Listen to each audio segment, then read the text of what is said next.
গতকাল রাত আনুমানিক ৯টা নাগাদ প্রচণ্ড ঝড়ে সাবরুমের লুধুয়া চা বাগানস্থিত বাগানপাড়া এলাকায় হতো দরিদ্র মৃদুল দাসের একমাত্র বসত ঘরটির উপর ভেঙে পড়ে ঘরের পাশে থাকা একটি বড় আমগাছ। ঘটনার সময় ঘরে ঘুমোচ্ছিলেন মৃদুল দাসের স্ত্রী শিপ্রা দাস ও ছোট্ট দুই কিশোরী কন্যা অনুরাধা দাস এবং অনুপমা দাস। আচমকা গাছটি তাদের বসতঘরের উপর ভেঙে পড়লে মারাত্মকভাবে আহত হয় ৯ বছরের কিশোরী অনুপমা দাস। রাত আনুমানিক ৯টা নাগাদ লুধুয়া চা বাগানের অ্যাম্বুলেন্সে করে গুরুতর আহত অনুপমাকে নিয়ে যাওয়া হয় সাবরুম মহকুমা হাসপাতালে। সেখানে কর্তব্যরত চিকিৎসকরা প্রাথমিক চিকিৎসার পর অনুপমাকে পাঠিয়ে দেয় শান্তির বাজার জেলা হাসপাতালে উন্নত চিকিৎসার জন্য। সকাল হতেই বাগান কর্তৃপক্ষ গোটা বিষয় সম্বন্ধে জানান সাবরুম মহকুমা প্রশাসনকে। ঘটনার খবর পেয়ে সোমবার সকালে ঘটনাস্থলে ছুটে আসেন সাবরুম মহকুমা প্রশাসনের ডিসিএম মনোজ প্রভাকর পাল ও ডিসিএম অনন্যজয় চাকমা সহ ডিজাস্টার ম্যানেজমেন্টের সিভিল ভলেন্টিয়াররা।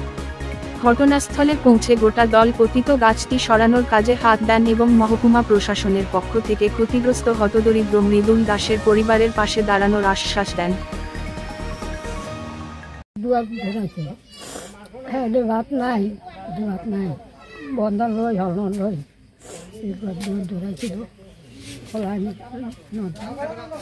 ঘটনাটা কিতা হয়েছিল? ঘটনা তো ওই যে তুফান দিছিল বাতাসে, হলো করে নাই।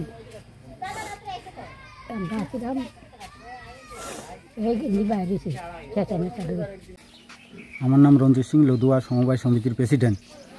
তো এই বাগানের প্রেসিডেন্ট ওই হিসাবে আমার এখানে একটা শ্রমিকের কালকে যে ঝড় এসেছে, ঝড়ের ইয়েতে একটা বড় বাড়ি 2 কোঠা আলা ওই সিস্টেম বাড়ি ছিল।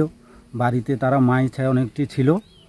মায়ের বাবা ছিল না বাড়িতে, অন্য কাজে গেছে হে রাত্রেবেলা। এই টাইমে ঝড় এসে এমনভাবে চাপা খেয়েছিল ওরা, হয়তো অল্পতে পানে বেঁচে গেছে। একটা মেয়ে প্রচণ্ড চোট পেয়েছে।